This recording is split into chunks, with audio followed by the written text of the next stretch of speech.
internauta, minha amiga internauta, mais um episódio no Topo Podcast, o seu episódio do empreendedorismo, das boas práticas, os bons exemplos, aqueles convidados muito especiais que você que indica, você que nos direciona, e nós temos o maior carinho de trazermos, mostrarmos a sua competência, mostrarmos, né? Muitas vezes você só conhece a empresa, conhece exatamente a fachada, a história até mesmo, mas quem está por trás dessa empresa, né? E hoje é um programa muito especial que nós vamos conversar exatamente num assunto que vem diretamente a esse contexto. E vai ser muito legal, porque tem muita história boa que já vem por aí. Tá certo, Edinho? Fala, Mazinho. Olá a todos os nossos seguidores. É um prazer estar aqui novamente. É verdade. Hoje com uma história de uma empresa aí de muitos anos na nossa cidade, muito conhecida, e que tenho certeza que você está muito curioso aí para saber um pouquinho mais. Porque, sem dúvida nenhuma, é uma empresa que chegou lá. Como você deseja, ela chegou lá. Então, é uma história de muito sucesso que vai lhe inspirar muito, tenho certeza. Lembrar aqui dos nossos patrocinadores, né? Sem eles, nós não estaríamos aqui. A Etiquetas Dalla, rótulos, ribbons, impressos, leitores, enfim, suprimentos em geral. Procure eles no Instagram, @etiquetasdalla. Nosso amigo Jaime, um grande abraço. Também a Melhores Imóveis, né? Pensou em comprar e vender? A Melhores Imóveis acha o melhor imóvel para você. Você passa as características, eles encontram o imóvel para você. Fala com o nosso amigo Diego, com o Jason. Sigam eles no Instagram, @melhoresimóveisbnu. E também está conosco a Ótica Conforto Visual, do nosso amigo Alan, né? São 7 lojas para melhor atendê-lo. Aqui, o nosso foco é você. Olá, Sheila. Olá, pessoal, sejam bem-vindos ao nosso 42º episódio do No Topo. Já enfrentamos aí 42 episódios fantásticos. E para você acompanhar todos esses episódios, você precisa se inscrever no nosso canal do YouTube, lá no Spotify também, o canal No Topo Podcast. Inscreva-se, ative o sininho das notificações, comente nos comentários, curta e compartilhe com os seus amigos. Assim você nos ajuda a chegar cada vez mais longe. No Instagram e no Facebook você nos encontra também como No Topo Podcast. Mazinho, apresenta o convidado de hoje para nós. Olha, tenho muita honra de apresentá-lo, de fato, faz parte da história, eu diria assim, do bairro Itopava Norte, em especial, de uma família tradicionalíssima que faz parte da história de Blumenau por um contexto geral, da parte não só empresarial, inclusive cultural também. Nós poderíamos ficar aqui uma noite toda, mas vamos tentar abreviar, porque eles têm uma história belíssima, e com muito prazer que nós recebemos o seu Araldo Mock, diretor comercial e financeiro da Mock Máquinas. Seja muito bem-vindo, seu Araldo. Tá, boa noite, eu agradeço o convite e vamos bater um papo. É isso aí. Seu Araldo, vamos começar um pouquinho por esse sobrenome tão forte, Mock.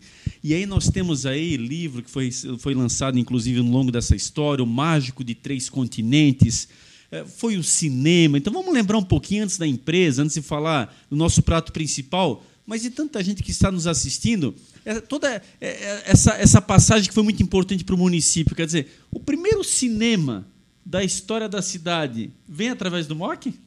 Não. O primeiro cinema de Blumenau é o Cinebusch. É o Cinebusch mesmo? Nós somos o segundo, desde 1940. 1940? 1940 já. Meu pai tinha um cinema ambulante. Ele fazia em salões de baile, então levava os equipamentos para outras cidades. Ele viveu o cinema. E ele é o nosso mágico de três continentes. Explica um pouquinho por que isso. Ele, na realidade, ele nasceu na África, de origem alemã, mas nasceu na África. E quando deu aquela revolução lá, que os ingleses tomaram conta de todas as fazendas na África, eles foram simplesmente mandados embora. Uma mão na frente e outra atrás. Perfeito. E vieram para o Brasil, isso em 1921. Ele nasceu em 1912. Completou um século agora, então, no ano passado, isso? Já passou, né? Já passou de um século, sim. E aí ele veio para o Brasil e trabalhava como marceneiro, qualquer serviço que tivesse. A pessoa falecia, eles mediam a pessoa, faziam o caixão, era tudo assim. Já instalado em Blumenau? Já direto na Itopava Seca primeiro. Depois que ele se mudou para Itopava Norte. E essa questão de ser mágico, ele continuou em paralelo, isso? Não, ele aprendeu, ele era muito curioso, sempre foi. E ele aprendeu com um outro mágico que estava abandonando a profissão e entregou uns produtos para ele. E ele começou, gostou, tocou por muitos anos, fez espetáculo no Brasil todo, inclusive fora do país, aqui na América do Sul. Olha só. Uma época muito difícil. Difícil, muito imagina. difícil. Passamos por grandes guerras mundiais, inclusive, durante esse período, né? Sim. Inclusive, meu avô passou bem mal aqui, porque ele não falava português durante a guerra. Perfeito. Mas ele veio junto com o seu pai na época para o Brasil? Eles vieram toda a família. Vieram a família. E por que eles vieram para o Brasil na época? Ele explicou por que escolheram o Brasil? Não, porque muitos vinham para o Brasil, né? Todo mundo achava que era a terra da esperança e eles vinham, não tinha muito para onde ir. Uhum. Então ele veio junto com meu avô e com a minha avó e se fizeram aqui em Blumenau. Sem dúvida, sem dúvida. E, Sr. Haroldo, para muita gente que assistiu o primeiro filme no cinema da família, o que representa isso para vocês na história? Tantas pessoas que trazem essa recordação, a gente que visita tanta gente, e volta e meia você vai conversar com alguém que tem muito mais experiência, ela relata isso, né? Poxa, primeiro filme, né? Como é que sentimento fica isso para você, olhando para o seu pai, para toda essa história? Eu não posso falar muito do primeiro filme, porque eu era criança ainda, né? Então, quando ele começou, eu acompanhava quando criança, mas esse legado que ele deixou, muito. essa passagem que ele de ser precursor na questão de propiciar o cinema para tantas pessoas, isso dá um orgulho diferenciado ao senhor? Como é que o senhor encara isso? Me dá orgulho, sim. Não, realmente me dá orgulho. Por quê? Porque foi uma luta. Pois é. Se você imaginar uma situação, em 1968, o cinema era um salão de baile ainda. Perfeito. Ele destruiu aquela parte onde era o cinema hoje na Itapava Norte, construiu o cinema e, justamente quando estava entrando a televisão, no ano seguinte, em 69, entrou o canal de televisão aqui em Blumenau. Que é a antiga TV Coligadas, né? A TV Coligadas, já na época. Então, foi uma época difícil também. Mas foi maravilhosa, sabe? E o cinema durou até que ano? Até 1986. Nossa, você vê só, não faz tanto tempo assim, vamos colocar né, dentro de um contexto que se fala, né? Demorou para ter shoppings em Blumenau, teve muito depois disso, em 92, 93. Exatamente. Ô, senhor Haroldo, mas e de onde é que o seu pai pensou no cinema? De onde é que surgiu essa ideia? Eu sei lá, eu não conheço tão bem a história, né? Porque é um fato curioso, né? Não existia. Não, assim... é curioso, mas ele sempre foi curioso. Ele tinha, por exemplo, na época ele tinha um Ford A, ele conseguiu comprar um Ford A para levar os equipamentos para fazer sessão de cinema. Olha só. Mas se tinha dificuldade no carro, ele consertava sozinho. Olha só. Ele chegava a retificar motor. Retificar o motor? Sim. Impressionante, né? Quem conheceu, ele sabe. Imagina só. Mas o cinema ainda até 86, quer dizer, o senhor pegou uma boa parte ali realmente né, daí ele já montado, contextualizado ali na sede que é da empresa hoje em dia. Sim. Isso fez parte da sua vida também, quer dizer, né? Já desde sempre, né? Já desde 14 anos eu já ajudava a cuidar do cinema, varrer o cinema, fazer o que tinha que fazer. Quantas pessoas cabiam na plateia, senhor Haroldo? Hoje o nosso cinema ali cabiam 402 pessoas. Nossa senhora, estrutura boa. Daquelas 400 e poucas, umas 300 foi meu pai que fez sozinho. As cadeiras? As cadeiras, desde aquela curvatura. Sim. Ele fazia isso tudo de madrugada, de noite, quando vinha, depois de passar a sessão em outras cidades. E tem algum filme que lhe marcou nessa história do cinema, que passou ali, que foi sucesso de bilheteria, que o senhor lembra assim que foi... O que mais sucesso teve, nosso, foi o Sobrevivente dos Andes. Sobrevivente dos Andes. É aquela história do avião que cai lá. Perfeito. Sim, aquele foi assim... De maior repercussão, assim, né? Porque a grande dificuldade nossa na época do cinema é que, como era de bairro, nós não tínhamos preferência para passar os filmes. Tinha que passar primeiro no centro, sabe? Mas de vez em quando se conseguia furar esse bloqueio. Né? Primeiro o Cine Bush, depois vinha o bairro, né? Sim. Mas só por ter no bairro já era. Porque não teve outro bairro que teve isso. Era o Cine Bush, então, e era o Cine Mock, né? Não, na época sim. Depois fizeram o Blumenau, tinha o Cine Garcia, depois, mais tarde, o Cine Atlas.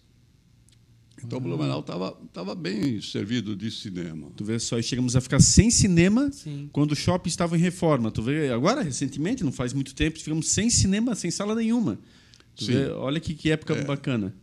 Foi o primeiro empreendimento da família, foi o cinema? Ou o seu pai já tinha o empreendimento de marceneiro fazendo por conta assim também? Não. Ele realmente investiu no cinema. Tanto é que a gente teve 5 cinemas na região.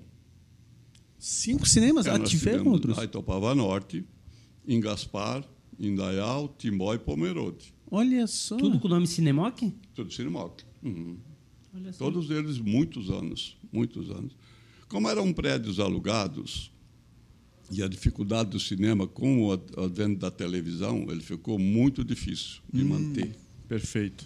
E já eram casas mais antigas, então não dava mais, sabe? Entrou a televisão, derrubou. Chegava aos domingos, por exemplo, quando começou os Trapalhões na televisão. Sim. Entrava num bar que tivesse televisão, tu não conseguia chegar no balcão. Todo mundo vidrado, né? Naquela televisão. Isso foi uma época assim, depois parou, né? Sim. Então, mas era novidade, né? Os cinemas todos sentiram. Entendi. E outra coisa que ele fez também, e meu irmão, que foi que nós chegamos a construir os próprios projetores de cinema da Itopava Norte. Olha só que loucura.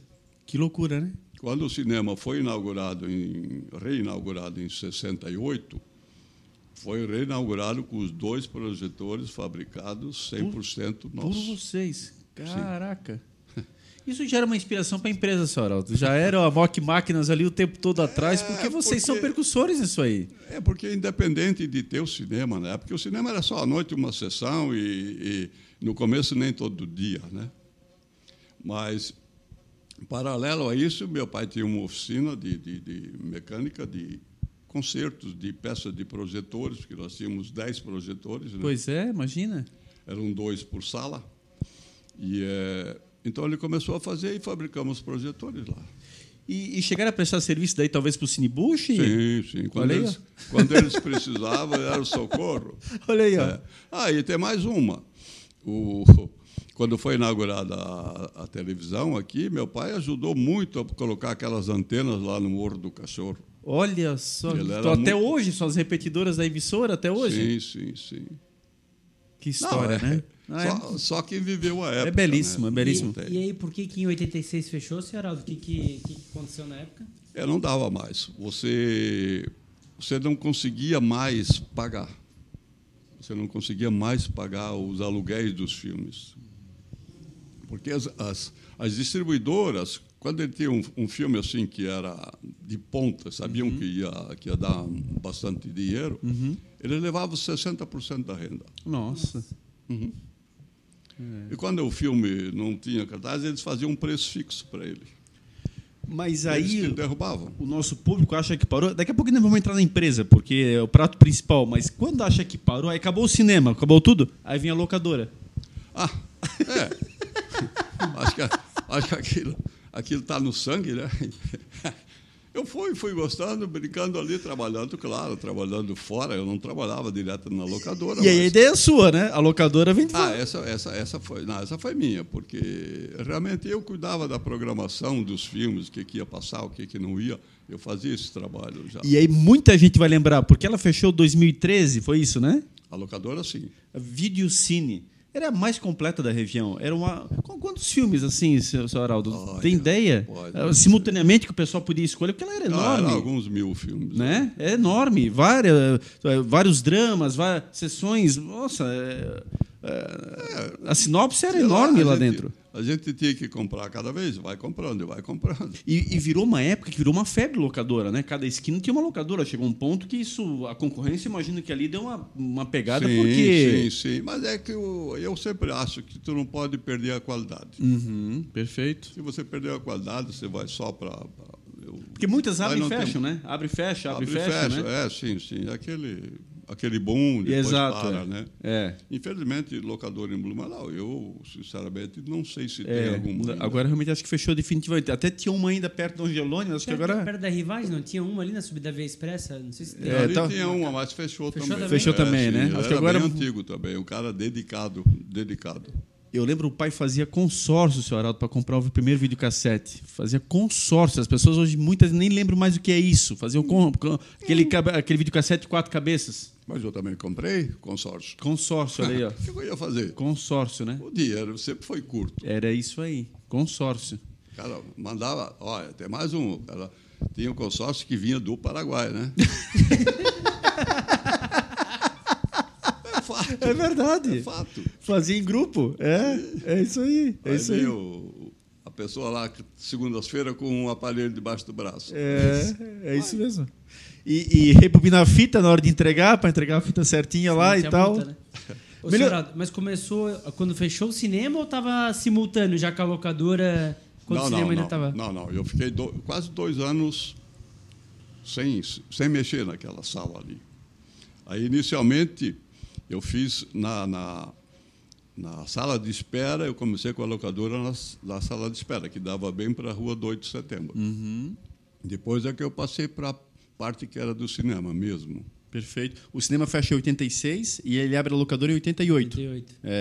Ele nasceu em 89. Quase junto com a locadora. É para fazer, né? E quantos moradores tem aí, Topava Norte? Uns 20 mil ou mais? Uns 17 mil, né? Quando hoje? Na época, desculpa. Na época, na minha época de infância, a gente tinha que atravessar de balsa. Eu estudava no Machado de Assis. Não tem nem a ponte, né? De balsa. Porque em Chico Luiz Reza Alves, ali, né? Sim. Mas essa época foi boa, viu? Tomar banho no rio. É porque eu pergunto porque em Luiz Alves, quando tinha a locadora, a mais famosa era Paulo Videolocadoras. Ficava bem ali no posto de gasolina no centro. E Luiz Alves tinha, sei lá, 9 para 10 mil habitantes e só tinha aquela locadora que atendia a cidade inteira. E o primeiro filme que eu assisti foi em 99, foi o Titanic e na sequência o Coração Valente. Caraca. Foi os 2 filmes em VHS que eu assisti a primeira vez vindo dessa locadora. Mas eu imagino, lá em Luiz Alves só tinha aquela. Então, e aqui o seu Haroldo estava com uma locadora num bairro de 20 mil habitantes, que é o dobro do que tinha em Luiz Alves na época, né?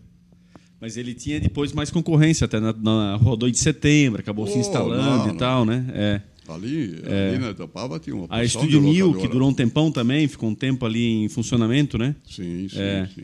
Mas é muito bacana, porque a locadora ela era diferencial, e nem lembra também da locadora, né? Lembro. É muito bem estruturada, e o que o senhor falou, cuidava muito pela qualidade, né? Tornava ela diferente nesse aspecto, né? Eu acho que a gente cuidava da locadora. Fazia, Senhor Araldo, e a empresa começa quando, então? Que ano a MOC Máquinas começa as atividades? Bom, se nós considerarmos, assim como indústria de máquina, nós já começamos em 73. 73. Já era paralelo, cinema só à noite e fábrica durante o dia. Ela fará 50 anos ano que vem. 50 anos, Isso... Oficialmente, vou dizer, mas meu pai já trabalhava bem antes com peças. Ele fazia muito material para a companhia Hering.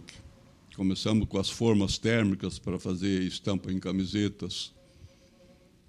Pois é, isso eu ia perguntar, primeiro produto fabricado, qual que foi? Nós começamos fabricando máquinas para vidraçaria. Máquinas para vidraçaria. Hoje é super moderna, mas na época era lixadeira, furadeira, máquina de cava. Então era isso aí. Mas hoje as vidraçarias, elas não sobrevivem sozinhas. Elas compram e praticamente revendem. Revendem, né? Sim. Só fazem o corte, se for o caso, o ajuste, né? Então, aquilo foi caindo e a serigrafia foi crescendo. A gente começou fazendo prensas, fizemos forma térmica, até hoje que nós fabricamos calandra, carrossel para serigrafia. O carro-chefe, ao longo desses anos, qual que foi sempre? O que mais se vende na empresa? Já foram as prensas, porque tudo que era camiseta praticamente se usava o transfer. Perfeito. Aquele de fazer a transferência. Pelo calor, né? Pelo calor. E depois, não, hoje o carro-chefe é a calandra, que também faz a transferência pelo calor, só que com uma alta produção. Uhum. E a serigrafia ainda de carrossel. A serigrafia ainda é Não, a serigrafia ela não vai sumir tão fácil, não. Todo mundo diz, a serigrafia está acabando. Pois é, já não, fala um tempo não isso, assim, né? Não, ela vai se readaptando, vai se criando novos conceitos. Sim. E eu acredito na minha concepção, né? Sim. Alguém pode pensar diferente. Sim, lógico. É como o rádio, né, Saraldo? Sim, Tanto tempo falava que via internet e o rádio ia morrer. O rádio é cada vez mais forte, inclusive hoje ele está na internet. Exato. Né?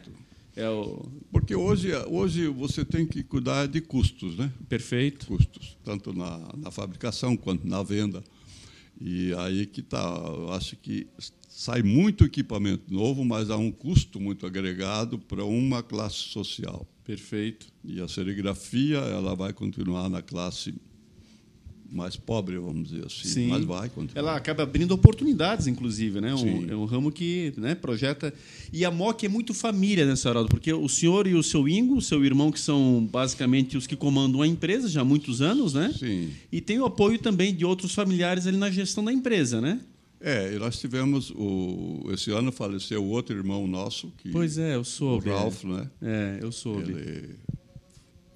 A maioria conhecia ele por ser pescador, né? Sem Gostava dúvida de pescar. Aliás, se o senhor me permite dedicar esse programa em memória, né, então, ao Ralph, e evidentemente aqui fica registrado dessa forma, pela história, por tudo, a gente sabe exatamente o que representou, né? Mas a gente sabe que a vida é essa aí mesmo, Sim, né? E, sim. graças a Deus, sempre foi da família, somos unidos e continuamos unidos. Sem dúvida, sem dúvida, sem dúvida. E hoje tem quantos colaboradores, seu Araldo? Não tem muito colaborador, nós temos 73, eu acho que Mas hoje. uma empresa de um porte bom, 73 colaboradores não é qualquer empresa, né? E eu tenho, por exemplo, no ano passado, se aposentou o cliente, talvez você conheça, mas o Ivo conhece bem, o Karl Bergfeld, que é o alemão. Claro que sim. Quantos anos você acha que ele trabalhou conosco? Meu Deus, eu sei que ele tem uma história, ele tem uma vida ali com vocês. Meu Deus. Ele é mais velho do que a empresa. Ele foi o funcionário número 1. Eu não queria chegar nesse ponto, mas eu sei que... Ele foi o funcionário 1, trabalhou 54 anos. Meu Deus do céu, que história, hein? Desde 69. Caramba.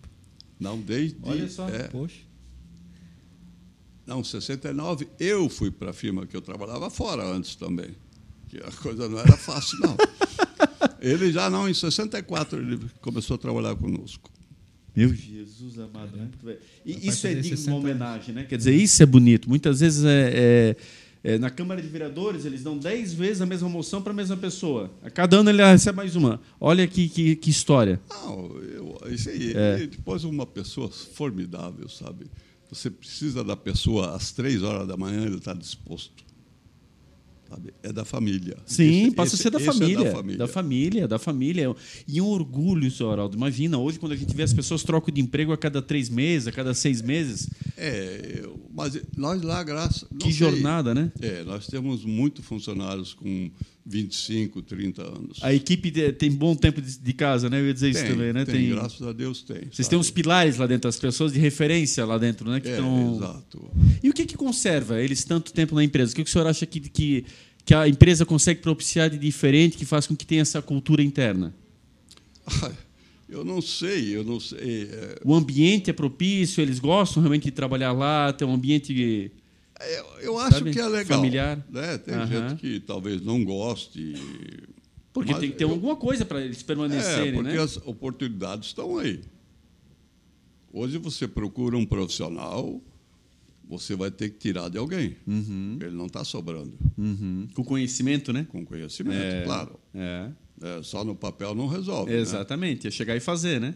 Exato. Ainda mais nesse ramo aí que Numa serigrafia, qualquer milímetro para lá ou para cá, ele vai dar diferença no produto final. Exato. Então, tem que ter um cuidado muito grande. Exato, exatamente. Percebe, Edinho, você que é da área da administração e tal, porque querendo ou não, é uma cultura da própria empresa e traz exatamente, poxa, as pessoas permanecem, estão lá dentro trabalhando, é uma empresa que tem um conhecimento apurado, ela tem um know-how e não é tão simples. Você sabe, você está na indústria também, é uma como é que gira, né? É uma referência, e exatamente. Isso que eu ia perguntar, senhor Aldo. O senhor comentou antes, está com 79 anos, né? O senhor é o diretor comercial e o seu Ingo também, a parte ali produtiva, né? E a sucessão, como é que está sendo preparada para isso? Uma empresa de 50 anos e que... Nós estamos dentro da empresa, na realidade, eu tenho um filho, cada um tem um filho dentro da empresa, em áreas distintas. Então, a gente está preparando eles para continuar. Dar um abraço, inclusive, ao Charles. Foi o Charles que me propiciou chegar ao seu Araldo e trazer ele para cá, fisgar ele e trazer ele aqui para a entrevista. Mandar um abraço especial ao Charles, é filho do seu Araldo, também está lá na empresa e é um querido amigo, faz um papel muito bom lá também. Depois tem o Robson, que é filho do falecido Ralph, né, do Coca, mais conhecido por Coca. O Coca, né? E ele cuida mais da parte de produção das máquinas, montagem de máquinas. E eu tenho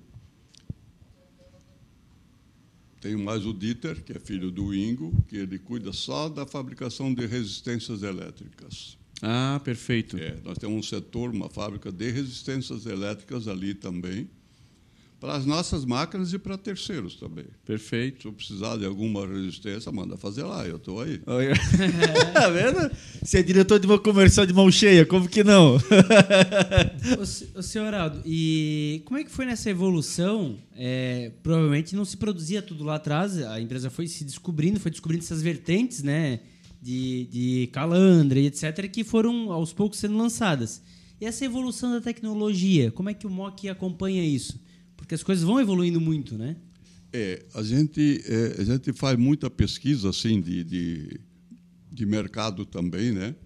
Mas, pela cabeça das pessoas, quando a cabeça é boa, ela vai assimilando, vê outras máquinas, vai produzindo. Um cliente pede, não, eu preciso de uma máquina X. Você vai, desenvolve, fabrica.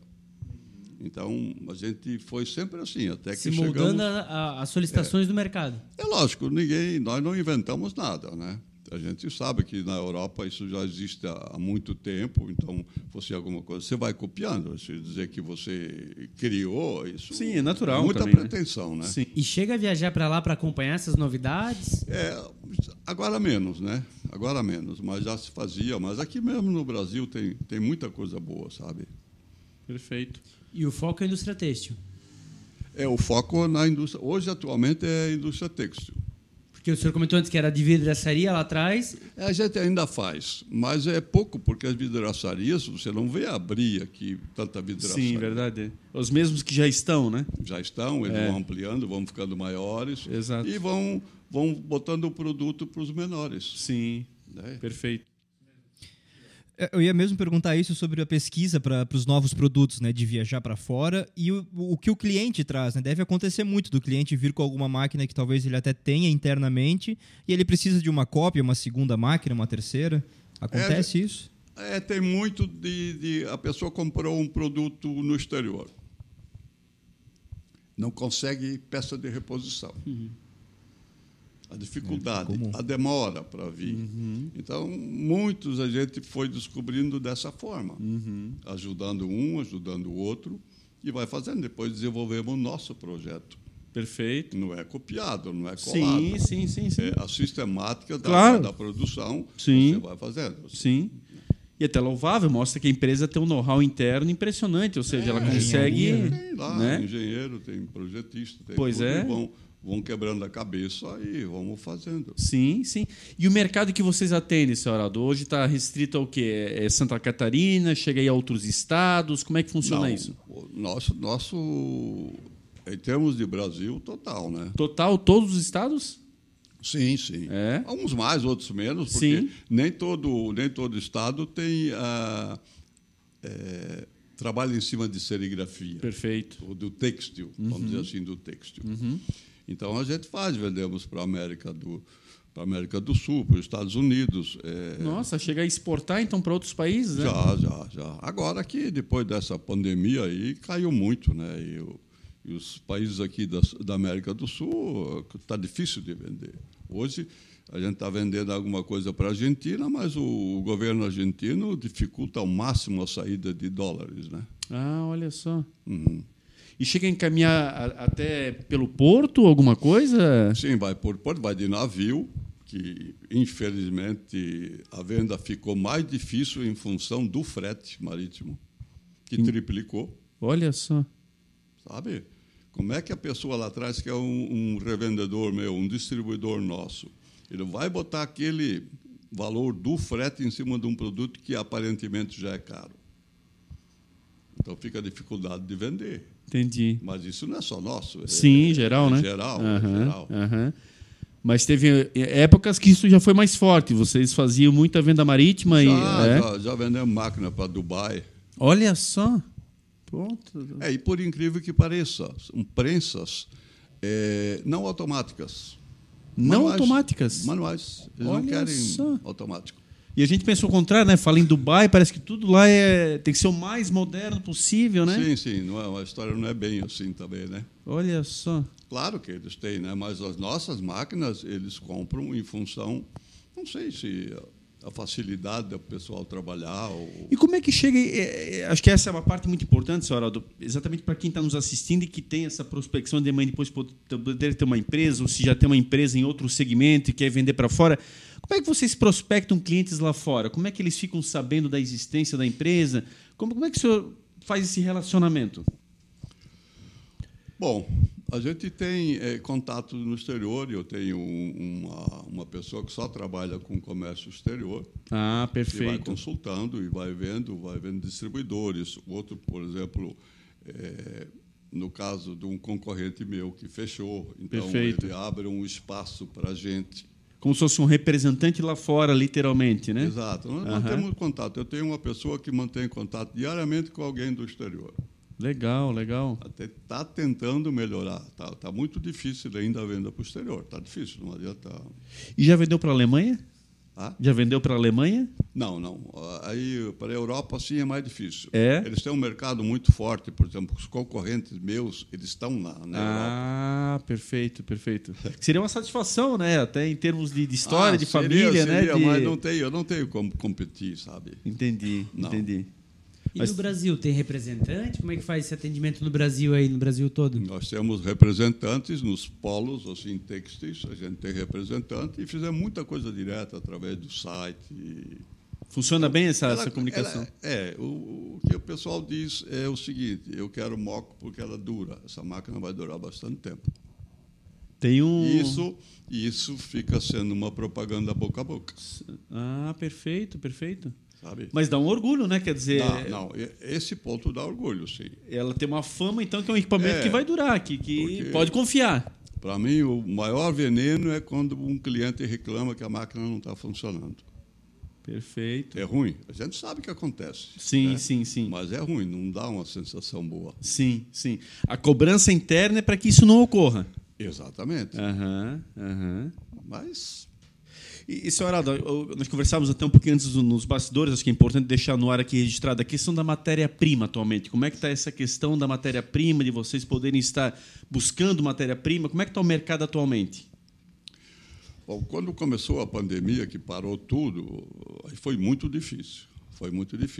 Continua difícil até hoje. Alguns insumos que a gente usa nas máquinas que são importados, poucos, mas são. Mas eles são o coração de algum produto. Perfeito. E eles, além de caríssimo, eles estão em falta. Além de aumentar o preço para aquisição, ainda estão em falta. É mais ou menos assim. Eu tenho 1.000 quilos de um produto e eu preciso de 800. O vendedor lá diz assim: olha, eu posso te fornecer 400, mas o preço é esse. Mas eu estou precisando de 1.000. Sim. Eles sabem que eu preciso comprar, eu vou pagar o preço. Isso é ruim. Você não tem margem de negociação praticamente, você fica refém da pessoa, né? Eu fico refém. Aham. Sabe? Lá tem pessoas sérias, empresas muito sérias, não vamos botar todo Sim. mundo no mesmo pacote. Aham. Mas tem aquele aproveitador que... Sim, a gente sabe disso, em qualquer área. Né? Aham. E esse inflaciona o mercado, porque querendo ou não, vai te chegar num produto num preço diferenciado que tu vai ter que repassar isso no mercado, né? Quando dá para repassar, né? Porque tem o concorrente, então... Sim, senão também não gira, né? Não gira, tem que girar. E os concorrentes, senhor, além dos da Europa, tem no Brasil também outros concorrentes diretos que atuam? Tem, sim. Tem no Brasil todo.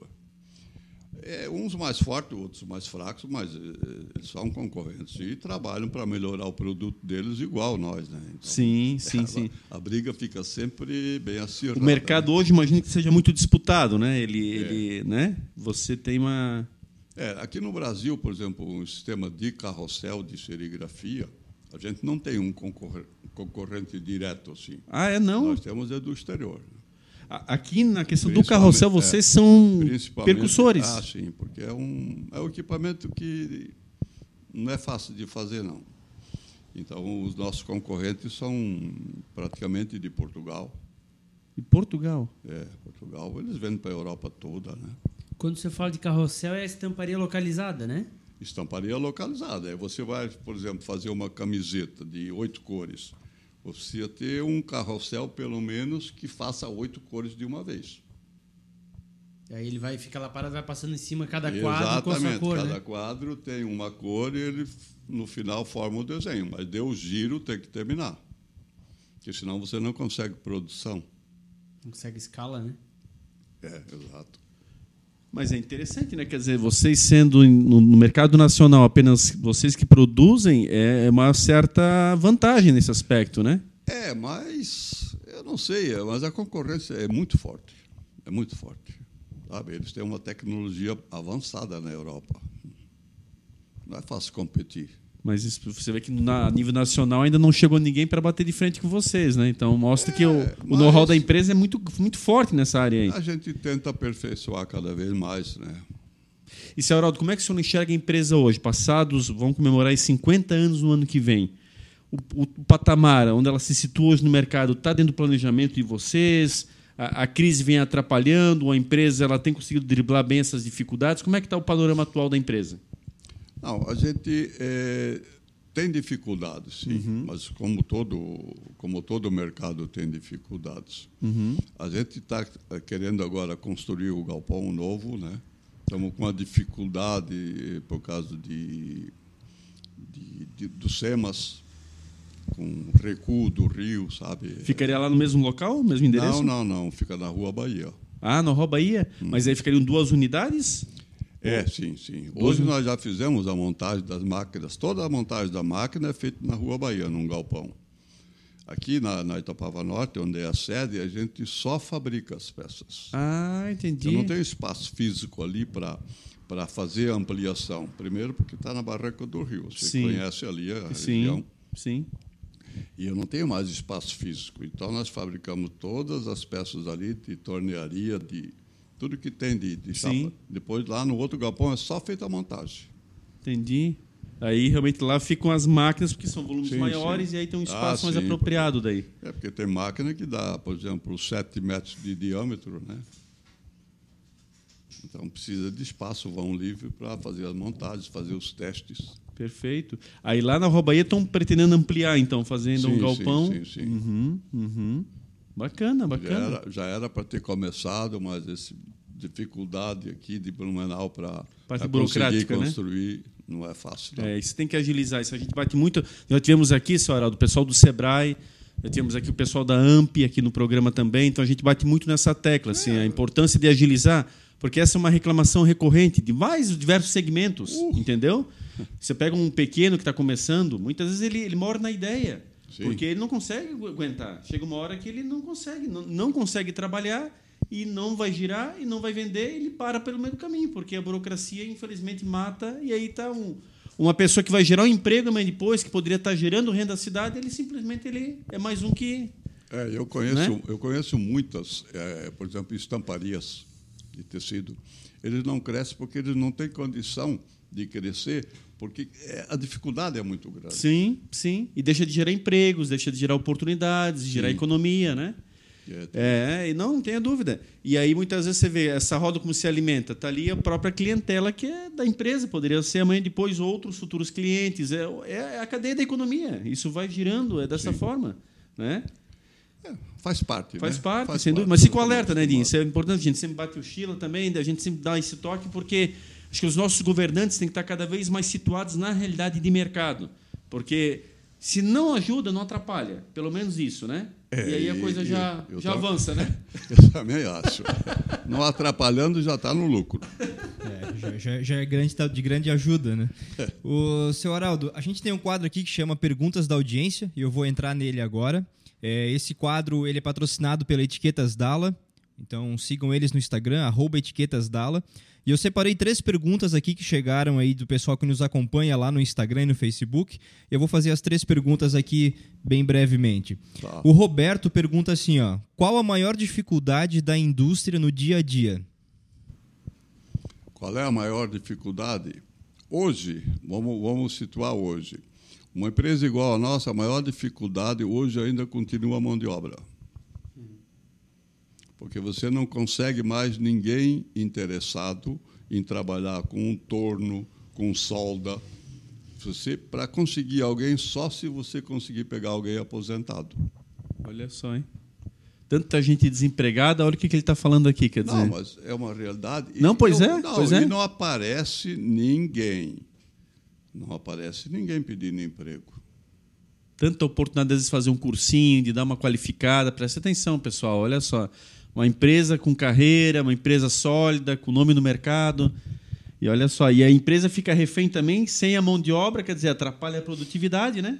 É uma dificuldade, porque uma pessoa, por exemplo, que já está com uma certa idade, ele já tem bastante anos de casa, mas ele tem problema de saúde, tem tudo, então isso tudo atrapalha. Sem dúvida então, nenhuma. Você precisaria ter gente nova, interessada no mercado de trabalho, mas não aparece. E o horário de vocês é horário comercial, né? O nosso é o não é horário de indústria. Que tem, não. É isso aí, não é das 5h30, não é nada disso, né? Não, nós começamos às 7h15 ao meio-dia, da 1 às 5. Olha aí, tem até, inclusive, essa comodidade, digamos assim, porque nem toda a indústria trabalha em horário comercial, né? Exatamente. É os turnos escalados, né? Aí eu assino embaixo, o meu sogro está com 66 anos e é torneiro mecânico. Está lá porque ele já é aposentado há muitos anos, mas as indústrias que ele trabalhou, falta mão de obra e ele faz o freelancer, né? Ele vai trabalhando nessas indústrias. É isso aí que o senhor falou mesmo. A segunda pergunta veio do João Ricardo e ele perguntou: como o senhor imagina o futuro da MOC? Boa pergunta. É uma pergunta boa. Né? Como é o futuro das empresas brasileiras, né? Qual será? Depende agora. Nós estamos aí com um aviso na porta, né? Isso aí, fica o recado. Não, eu acredito a gente está crescendo, mas como todas as empresas com dificuldade. Mas eu acredito que a gente vai dar essa volta por cima, a gente vai conseguir ultrapassar essas dificuldades agora que o Brasil e o mundo enfrentam. Sim. Então, dificilmente empresa pequena consegue subir muito nessa época. Perfeito. A gente está trabalhando para ficar melhor. Mas o futuro é que vai dizer. Mas pegando o gancho dessa pergunta, o senhor imagina que a MOC tenha vida longa, que amanhã depois, nas mãos dos filhos, que é algo natural, que eles possam ter essa sobriedade de tocar a empresa adiante, de entender que isso é um patrimônio de vocês? Ou o senhor imagina que lá na frente possa vir uma negociação, ela possa ser vendida? Como é que o senhor imagina isso, assim, da sua vontade, do seu coração? Não, a minha vontade é que continue sempre, que leve o nome, né? Nós já perdemos tantas empresas boas em Blumenau. Exato. Verdade. Exatamente. E simplesmente foi jogado no espaço. Exatamente. Eu não quero esse futuro para eles. Exatamente. Eu, daqui a pouquinho, eu vou embora. Sim. Mas eles vão ficar e eu espero que eles continuem como meu pai começou e nós continuamos. Porque veio uma gigante, ela simplesmente engole e a história acabou. Ah, sim, né? Isso é muito fácil. Faz-se uma venda ali, simplesmente, gera um recurso, mas acabou ali. E tocar adiante essa história, isso é muito valoroso. Manter essa ideologia, manter essa filosofia. Vocês têm uma história, vocês têm toda uma trajetória que não se conquista em 1 ou 2 anos. Então, segurar isso, esse é o mais difícil. Não, eu sei, eu penso muito nisso aí, Né? sabe? A certeza a gente não tem de nada, né? Sim, mas o seu desejo é esse. Sim, com certeza, né? Eu não me imagino eu vivo vendo essa empresa indo para outro lado. Perfeito. Não vejo. Perfeito. Só pegar o gancho do que o senhor Araldo falou, é importante a gente frisar, né? Muitas das pessoas acham que o que acontece lá fora não impacta aqui. O senhor falou antes da guerra, né? Como impactou lá a guerra da Rússia e da Ucrânia para o negócio do senhor, de faltar matéria-prima e etc., aumento de frete. Então, às vezes a gente acha que o mundo lá fora é lá fora e não é. Olha como impacta aqui diretamente, né? Não, totalmente ligado, totalmente ligado. Quem pensa o contrário, eu acho que está totalmente enganado. Olha só. Isso reflete no mundo todo. Né? E o Brasil, apesar da crise toda que enfrentamos, mas o país está crescendo num todo. Ele está crescendo. Você vê umas áreas aí desenvolvendo muito. Verdade. Na área da alimentação, por exemplo, socorrendo o mundo, vamos dizer assim. Verdade. Muitos não querem acreditar nisso, mas Sim. eu acredito. E é um país fantástico, né, Haroldo? Vamos deixar assim, o pessimismo de lado e dizer assim que o país é fantástico, né? Um país continental, um país desse tamanho, onde você tem uma natureza belíssima, você tem aqui tudo dá certo, tudo vai. É só questão de querer trabalhar e fazer a coisa acontecer, né? Com certeza, né? Com certeza. Eu, por exemplo, não me vejo morando em outro lugar sem ser na nossa terra, e de preferência aqui. Olha aí. Eu fui nascido e criado na Barranca do Rio, e para me tirar daqui, eu acho que não tem jeito, não. Nós amamos a Itupava Norte, não? Tirar nós de lá é difícil. Para a gente fechar, praticamente a resposta agora dessa pergunta já o senhor finalizou ali no finalzinho do que o Mazinho perguntou. O Roger perguntou assim, ó, olhando para trás, valeu a pena? O senhor faria tudo novamente? Eu faria. Faria sim. Eu não me arrependo do que a gente está fazendo. Né? A gente sabe que todo mundo passa por situação difícil, boa, ruim, isso aí faz parte.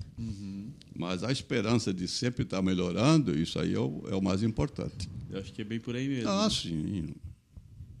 E é legal, essa pergunta é muito boa para isso, para poder olhar um pouquinho para trás e pensar nessa Haroldo, toda a história, quer dizer, quanta coisa que já passou, quantas decisões que o senhor já tomou na vida, né? E tudo olhar para trás hoje em dia e ver onde o senhor está. Eu não posso me queixar. Eu sempre falo do meu pai, porque ele foi um exemplo de pessoa trabalhadeira, né? E ele passou coisa na vida. Sem dúvida. Eu não estou passando nada. Foi percussor, né? De chegar aqui, de começar literalmente do zero, né? Do zero. Eu acompanhei quando criança assim, as dificuldades que a gente tinha, tudo. Sim. Mas ele sempre trabalhou, nunca baixou a cabeça. Sim. E essa é a cobrança para os mais jovens, né? Porque, querendo ou não, é um legado que vai ficando de cada um, de um para o outro, do senhor para o seu filho que está lá dentro da empresa, e assim as gerações futuras, ou seja, vão vendo, nada é de graça. Tudo foi sendo construído com muito sacrifício. Não, de graça não. De graça a pessoa joga fora. Porque, claro, a condição de vida ela vai melhorando, isso é positivíssimo, mas que eles entendam como é que se chegou nesse patamar, como é que as coisas foram avançando, né? Para isso a pessoa trabalha, né? Exatamente. Trabalha Estuda, né? Mais, estuda. E, como dizer, vamos em frente, vamos tocar no barco. Sem dúvida, sem dúvida. Uma outra coisa importante, Dinho, que tinhas colocado ali também, essa parte do mercado externo que influencia, porque realmente essa tônica tem que deixar muito claro, sim. Essa questão da guerra parece algo assim, não, só pela televisão, só não sei o quê. Está aqui um depoimento de alguém que administra uma empresa, que cuida diretamente do comércio exterior da empresa, que tem. Está aqui, está situado na Itupava Norte, as pessoas passam na frente da empresa. O depoimento mais verdadeiro impossível. Então, isso é muito legal, para mostrar que essa realidade nós enfrentamos, quer dizer, o mundo sofre. E aí, o consumidor, quando paga tão caro certos produtos, tem um porquê isso, né, Sr. Haroldo? Por que o senhor vai vender tão mais caro se não tem essa necessidade? Né? Mas a gente aqui no Brasil a gente tem que fazer o máximo. Sim, cada vez. sem dúvida. Não dá para dormir, não dá para dormir. Sem dúvida nenhuma. E só para encaixar uma outra pergunta assim, nesse aspecto, tem alguma coisa para produtos novos? A MOC pensa em alguma coisa que ainda, por enquanto, ainda não está agindo, algum mercado diferente, enfim? O que... Não, a gente, de momento, não. Nós estamos fazendo uns projetos novos, mas dentro da área de serigrafia. Né? Serigrafia. É. Esse carro forte, carro-chefe mesmo. Porque sempre vai aparecendo Perfeito. coisa nova, produtos novos, que a tua máquina já não comporta mais para fazer outro produto. Então, você tem que, pelo menos, modificar aquela para conseguir colocar novos produtos no mercado. Perfeito. Edinho. O senhor Araldo, o senhor está há muitos anos na frente da empresa, né? Então já viveu muita coisa, já viu de tudo, troca de moeda, troca de comando político, já viu de tudo acontecer. Qual foi a melhor época para a MOC, na visão do senhor, e por quê? A melhor época?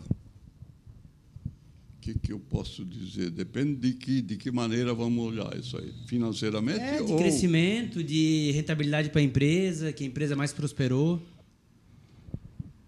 Eu acho que a gente começou a melhorar quando o Fernando Henrique assumiu. Que veio o Plano Real ali, é? É. Depois começou a cair meio bastante, né? Uhum. Naquela época o dólar estava equiparado com o real, quando lançou o Plano Real, né? Sim. Tinha No Brasil, você vê que uma empresa hoje ela está gigante e amanhã ela está no chão, né? Exatamente. É complicado. Muda muito rápido essa realidade, né? Sim. A gestão tem que ser muito eficiente para poder manter porque você, para crescer, é demorado. Mas para cair é rápido. Sem dúvida nenhuma. E esse crescimento que eu queria abordar, o senhor viu o surgimento e o crescimento da indústria têxtil aqui, né? Porque, basicamente, quando começou a MOC, só existia a Hering, aqui muito forte. Carsten. E aí os esquema mesa de banho, né? Isso. Mas Hoje. E hoje tem muita indústria por aí, né? Muita indústria forte. Sim, nossa, quem trabalha na área e visita as empresas, a nossa região ela é fantástica para isso aí. Tanto que a maioria dos fabricantes lá no Nordeste, eles pegam o tecido aqui, mandam tingir o tecido aqui, para depois levar para lá, principalmente para Pernambuco. Olha só. Empresas, chega a botar filial aqui para mandar material para Pernambuco. Clientes meus, inclusive. Sim. Então, isso aqui valoriza nós Com temos certeza. um bom conceito fora. Sem dúvida nenhuma. Principalmente Brusque. Brusque é um celeiro excelente para têxtil. Tá aí os shoppings de atacado, inclusive, toda essa parte em Brusque, que faz muito sucesso no Brasil inteiro, né? Sim. Sem dúvida. E para fechar assim, essa parte, o senhor nunca pensou em empreender em outra área? O senhor já empreendeu no cinema, veio de locadora. Depois disso, não pensou em nada diferente? Não, sabe que não, né? Porque a gente sempre ficou voltado para essa área aí e sempre tem alguma coisa nova para fazer, né? Não dá. A gente, na realidade, é uma empresa pequena, uma empresa com 70 funcionários, não é uma empresa grande, é uma empresa pequena.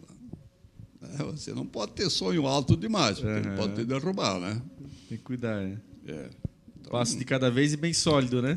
Tem que ir com um pé de cada vez, né? Sem dúvida. Mas é uma empresa que tem muito reconhecimento. Ela fala em MOC e você ouve coisas boas, né? Ou seja, acho que esse é um outro detalhe que vocês cuidam muito, seu Arauto. Toda essa parte de competência da empresa interna, ela extrapola os muros da empresa. Você não ouve falar da empresa de forma negativa. Vocês têm uma marca muito forte positivamente na sociedade. Sabe? O trabalho realmente bem desenvolvido. Eu acho que em função da gente querer fazer o melhor produto possível. Eu acho que é bem por aí mesmo. Exatamente. Sabe? Ver que replica lá no cliente aquela questão de que a máquina dura mais. Porque a melhor propaganda é o boca a boca. É o boca a boca, né? O cara pode ser o boca a boca, o cara está aqui e outro lá no Ceará, mas continua sendo um boca a boca. Até porque as pessoas avaliam por que um cliente seu vai falar bem da empresa se ele não tem nada a ganhar com isso, ele é apenas um cliente, né? Mas ele fala porque realmente é verdade. E isso propaga. Então, peraí, eu também quero ver. Eu preciso de um equipamento, eu vou procurar então a empresa, porque dá para ver que ela... Porque, infelizmente, tem muita gente que troca a fidelidade de um cliente por uma venda imediata. E faz qualquer negócio, né? Sabe, eu acredito que muita gente compra preço. Preço, né? Preço. Aham. Não qualidade. Aham. E eu sou contra esse tipo de... Deixei de vender muita coisa em função de não vender preço. Sim. Eu preciso ter o meu preço ajustado, pelo menos. E essa carteira de clientes, geralmente é uma carteira de muitos anos? Você tem uma... Note bem, nós somos fabricantes de máquinas. Sim. Não é igual você ter um comércio que o cara compra hoje, vende e vai comprar de novo. Sim, não, tem uma sazonalidade no meio, né? Quando ele estiver ampliando Sim, ou quando a máquina... mas ele volta para a tua empresa, ou seja, ele fica com aquilo guardado, não fica... Depende do cliente. Né? Uhum. Porque tem cliente que, como eu falei, ele compra vai no preço, né? Tá bom, agora eu vou comprar. Mas muitos se arrependem disso aí. É o tal do barato que sai caro, muitas vezes. Mas né? eu quero dizer uma coisa. Não que eu diga que o nosso produto seja o melhor que tem. Não, mas vocês fazem o trabalho de qualidade, né? Sim, a gente tenta dar o nosso melhor. Sim. Senhor Haroldo, pegando bem nesse segmento, na sua visão, se a MOC não tivesse investido nesse segmento, seria mais difícil para as indústrias aqui da nossa região, principalmente? Como é que o senhor enxerga isso? Se a MOC não existisse? Alguém ia tomar o nosso espaço, né? Mas seria mais dificultoso? Eu não entendi bem. Que ele pergunta assim, hoje como vocês estão aqui e o polo têxtil está ao redor, vocês conseguem abastecer com facilidade. Se não existisse a MOC. E principalmente porque tem máquina que só o senhor faz no Brasil, o senhor mesmo falou. Isso. Se não tivesse essa máquina. Que tinha que vir de fora. Não, era importado, o outro ia começar a fazer, né? Talvez sim, né? Mas traria uma dificuldade maior para o mercado interno, talvez, né? Porque vocês estão aqui próximos, fica mais fácil esse relacionamento, né? Mas o meu forte não é Blumenau. Ah, é? Não. Meu forte não é Blumenau. Mas aí isso mostra ainda mais a importância e o tamanho da MOC.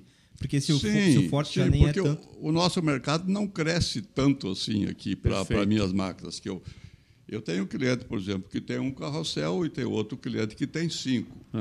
Né? Mas aquele que tem 5, quando é que ele vai comprar mais um? Isso pode demorar. Porque só vai depender da produção dele, da demanda dele, de precisar fazer mais peças por dia. E qual é o principal mercado, então, hoje da MOC? Onde é que está? Eu tenho espalhado muito... A Santa Catarina também, não vamos estar de fora. Sim. Mas eu tenho, por exemplo, Pernambuco, Ceará... A região Nordeste hoje seria forte. A Nordeste, porque eles fabricam muito também. E a parte de manutenção, quando dá problema nas máquinas, vocês mandam um técnico para lá? Como é que funciona isso? Depende de qual é a máquina. Muita coisa a gente consegue resolver por telefone. Por telefone? Tem um manual, tem um manual da máquina, tudo. Né? Ou, às vezes, tem problema elétrico, às vezes trocar um componente de uma máquina. Então tem um suporte por telefone, princípio, sim. Mas se preciso vai alguém também? Já foi isso? Já. Por exemplo, montagem de carrossel, quando a gente vende, a gente leva, monta e dá treinamento. Perfeito. E dá treinamento. Sem treinamento, máquinas mais sofisticadas, não prensa, porque prensa é comum. Sim, já, mais né? simples, né? Mas aí vai. E vocês têm caminhão de entrega, não tem? Aqui na região? Chega a fazer entrega própria, não, com caminhão? Sim. E pega até onde? Até onde que faz... Não, eu só não vou lá para o Nordeste, né? Mas, por exemplo, para Goiás, para... vai com caminhão próprio daí? Faz. Próprio. Porque um carrossel, por exemplo, ele tem que ir desmontado. Ele não pode ir montado porque ele tem, por exemplo, 6 metros de diâmetro. Por exemplo, não caberia, tem onde né? eu vou botar. Então, chega lá, tem que montar, testar, desmonta, bota no caminhão, leva lá, monta, dá treinamento. Fica alguns dias lá, então, né? Depende da capacidade também da outra pessoa de assimilar a máquina. Sim. Por exemplo, eu tive um cliente meu agora que ele tem uma dificuldade assim do funcionário dele de aprender. Entendi. Sabe? Então, às vezes, o cara leva 2 dias, leva 3 dias. Mas a gente só sai do cliente quando ele tiver. E, Haroldo, você chega a receber muita visita das pessoas virem para cá para conhecer em loco o equipamento? Vem gente de longe? Chega a ter essa... Sim, vem. Isso vem da região do Nordeste, de vez em quando vem gente. Daqui, da nossa região também. Nós sempre fizemos teste. A pessoa pode trazer o produto dele, nós testamos aqui. para ver se a máquina realmente serve para ele. Porque uma das coisas que eu não gosto, eu particularmente, é de vender um produto que a pessoa não vai utilizar direito. Perfeito. Eu quero que ele fique satisfeito com o produto que comprou. Uhum. Então, eu faço muita pergunta para quando a pessoa vai comprar. Às vezes eu posso ser até chato, mas eu gosto de que a pessoa se sinta bem e bem informada. Perfeito. Essa é uma venda bem realizada, né? Porque ela vai realmente perceber que o investimento valeu a pena, né? Porque a pior coisa que tem é a pessoa depois dizer, comprei uma coisa que não me serve. Exato, exato. Isso acontece, você sabe que acontece. Sim. E ela muitas vezes não tinha bem certeza do que queria, só que o defeito ela vai pôr no equipamento, provavelmente. Porque né, ela não vai reconhecer o erro dela. É mais fácil botar o defeito no equipamento e vai lamentar o investimento e por aí vai, e fica a marca da empresa manchada, né? Do contrário, também é verdade. O senhor fazendo uma venda bem casada, onde a pessoa perceba que a máquina ela é muito útil, ela vai enaltecer. Olha, a máquina lá do MOC é uma máquina que me ajuda muito e tal, né? É isso que eu gosto de ouvir. Né? Sim. Eu fico bem chateado quando alguém liga reclamando que o produto, que a máquina não vai, que isso não funciona. E, às vezes, é detalhe lá da outra pessoa que está na ponta da máquina. E vocês já fazem uso da tecnologia também para vender online? Por exemplo, fazem lá uma transmissão de imagens para a pessoa poder conversar com vocês? Também, sim. Né? Para evitar deslocamento, para não precisar vir até aqui, enfim. Mas é a primeira coisa que a gente faz, né? Porque tudo é custo. Tudo é custo, exatamente. Tudo é custo, Que antigamente precisava se viajar, hoje já não precisa mais tanto, né? Quer dizer, você consegue, né? Não, hoje você vendedor mesmo é mais difícil, é quase tudo feito direto. Né? Exato, né? Entra no site, tem todas as informações que você precisa. Então, mas o caixeiro viajante de antigamente, né? Já mudou bastante, né? Meu Deus do céu. Essa é uma outra época, né? São umas coisas assim que hoje já não combina mais, né? Sem dúvida. E com relação a... Aqui a gente tem muito forte a Febratex, né? Que é uma feira para esse tipo de indústria. Tem muitas no Brasil que vocês participam? É normal a MOC participar? É importante? A gente já participava mais, né? Mas a Febratex, isso é ponto pacífico, né? A gente fazia normalmente uma feira em São Paulo, num ano, e no outro Blumenau. Depois invertia. Ou ia para o Ceará, ou ia para Goiânia, sabe? Mas hoje, na situação atual, depois da pandemia, ficou mais difícil, porque ficou muito caro os estandes. É quase inviável para pequenas empresas. Esse ano o senhor participou da Febratex, não? Sim. Febratex. A gente sempre participou da Febratex. Sempre como expositor? Sempre como expositor, sim. E vale a pena, senhora? Gera negócios para isso? Durante a feira, eu vou dizer que não. Assim, mas os contatos que você mantém na feira, igual a esse ano, nunca teve.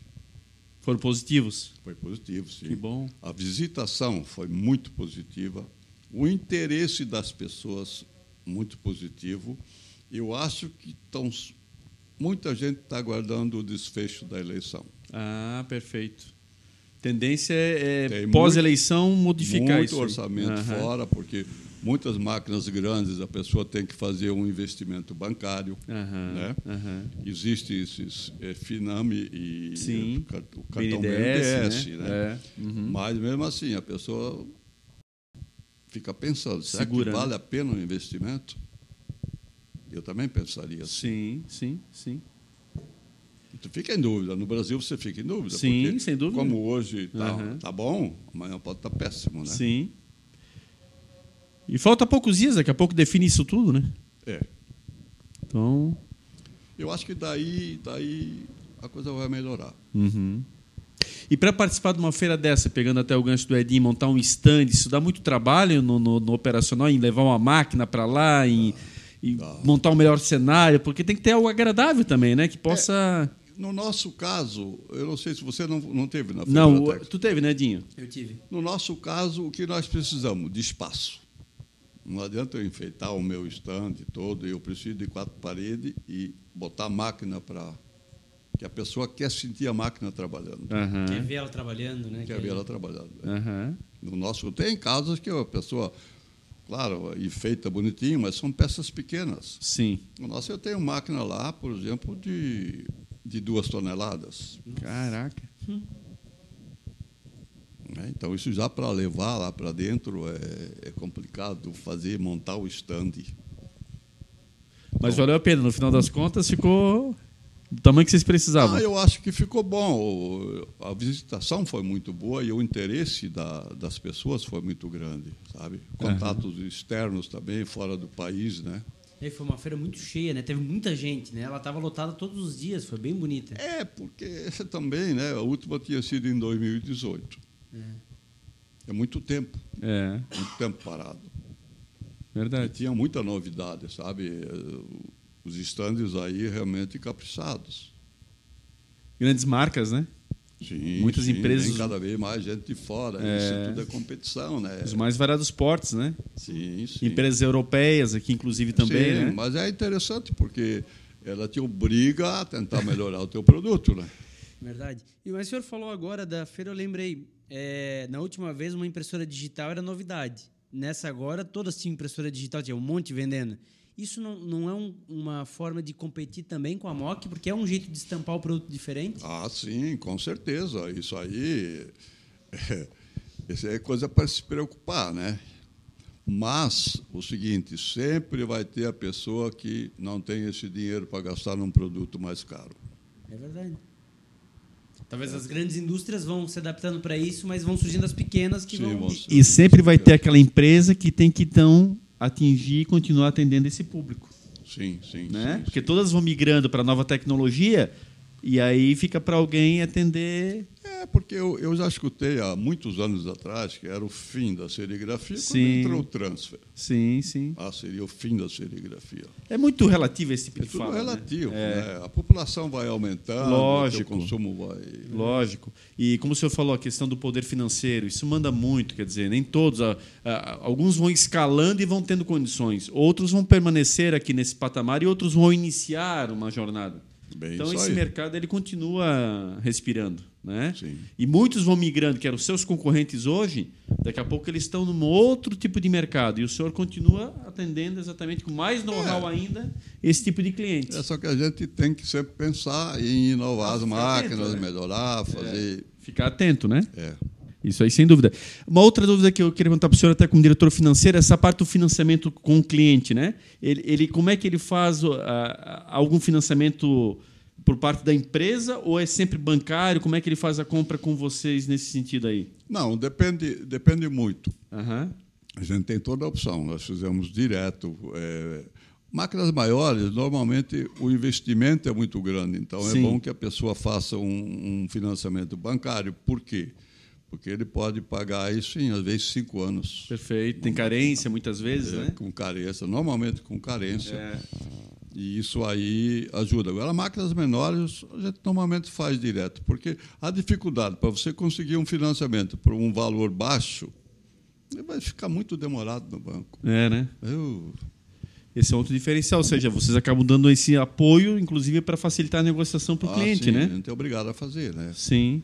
Interessante. Edinho, Sheila? É isso Né? aí. Acho que deu para nós entendermos bem, né? Um pouquinho da... Entramos no cinema, entramos na parte da videolocadora, mas a MOC como um todo, quer dizer, a história, o empreendedorismo, os anos de serviço bem prestado. Acho que interessante, o senhor Araldo tocou aqui a questão do mercado externo, onde está chegando, quer dizer, máquinas vendidas até para Dubai, né? Tantos países que vocês já passaram, uma história belíssima. A gente está tentando, né? Mas a própria Europa está numa situação difícil, né? Toda a região lá. E a América do Sul, mais ainda. Então, as vendas já foram bem melhores para o exterior. Sim, mas vai oscilando, né? Daqui a pouco melhora e por aí vai, né? O que eu queria fazer como última pergunta, para o ano que vem, os 50 anos, tem alguma coisa já sendo pensada, já está sendo programada? O que o senhor imagina? Nós estamos pensando, mas vamos aguardar um pouquinho, pelo menos até o final do ano. É uma história realmente que vai, né? Assim, já prepara o terno ali, Sheila, para a gente ir na noite do galá. Porque, sejamos sinceros, até pela própria história do seu Araldo, quer dizer, dos anos que o senhor está à frente da empresa, da sua jornada, do seu Ingo, a família, vocês enquanto percursores ainda. Então, é uma data, eu diria assim, até emblemática, porque são 50 anos das quais vocês também estão cumprindo uma grande etapa de vida em cima disso. Sim, né? sim. Ele é uma data que vai fechar um contexto completo, eu diria assim, basicamente. Claro que Deus abençoe que vocês possam estar muitos anos ainda à frente, mas sejamos sinceros, é todo um ciclo que se completa juntos, né? Isso acontece em toda a empresa. Perdemos hoje o seu Schmidt, da sorveteria Schmidt, que é um nome histórico nessa cidade, um cidadão simples que fez história aí e não vai ter quem substitua, é evidente, ele tem aí uma... né? Então é isso, ou seja, a oportunidade, Soraldo, de completar 50 anos estando à frente dos negócios. Basicamente é nisso que eu me refiro. Então, né? Eu acho que, de fato, vocês merecem e devem comemorar de forma muito diferenciada. Porque, sim. Né? Isso é um pedacinho da história do nosso município que também vocês contribuíram muito. E pedacinho eu coloco no sentido assim... de valorização, porque é um pedaço da etapa da empresa de vocês que interfere na própria cidade de Blumenau. Mas é a luta de muitas empresas de Blumenau. Não só de Blumenau, de qualquer região. É a luta constante para manter a empresa aberta, para melhorar o produto e dar progresso para o município todo. Exatamente. Você paga imposto. E sobreviver no mercado tão concorrido cada vez mais, né? Sim. E contribui para movimentar a economia, né? Porque, como foi falado antes, fazendo uma máquina que dê mais produtividade, o empresário vai vender mais, vai gerar mais emprego e a coisa vai girar, né? É isso aí. Sim, essa é a finalidade, né? Muito bom, né? Cumprimos com a missão, mais um programa aqui onde conseguimos trazer muita história, mostrando quem está por trás aí de uma grande marca da nossa região. Sem dúvida nenhuma, a MOC Máquinas é uma empresa que todo mundo da nossa região conhece, todo mundo já ouviu falar e a gente queria saber mais. Então, cumprimos com a missão de trazer um pouquinho dessa história, uma história que está fechando 50 anos já oficialmente, fora o período anterior. Agradecer nossos patrocinadores, né? Etiquetas Dallas, rótulos, etiquetas, impressoras, leitores, suprimentos em geral. Sigam eles no Instagram, @etiquetasdala. Também está conosco a Ótica Conforto Visual. Aqui o nosso foco é você. São 7 lojas para melhor atendê-lo. E também a Melhores Imóveis. Pensou em comprar e vender?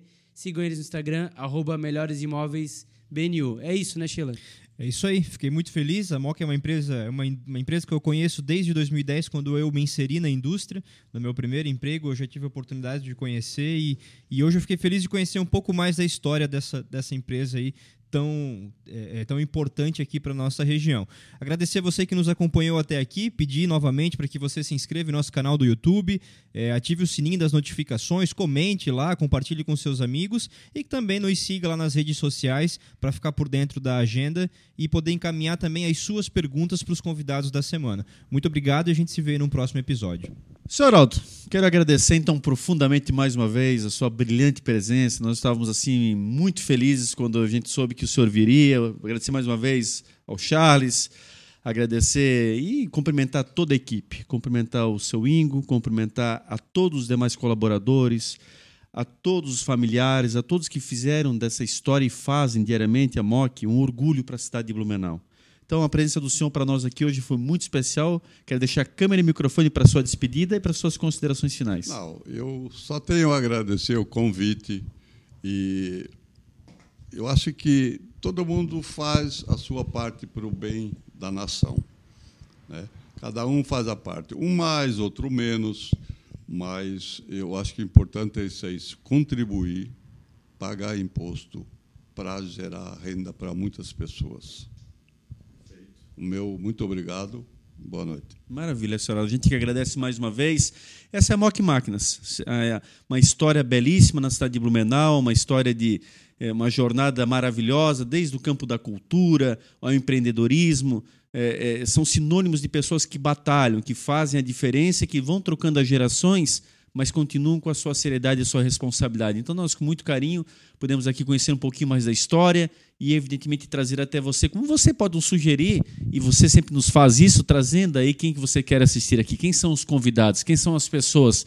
Esteja sempre junto conosco, estejamos no topo, buscando exatamente o bem para a nossa sociedade e, evidentemente, enaltecendo os bons exemplos, como aqui podemos fazer na noite de hoje. Então, mais uma vez, meu abraço especial a todos. Fiquem todos com Deus e até o próximo episódio com mais convidados muito especiais. Valeu! Até lá.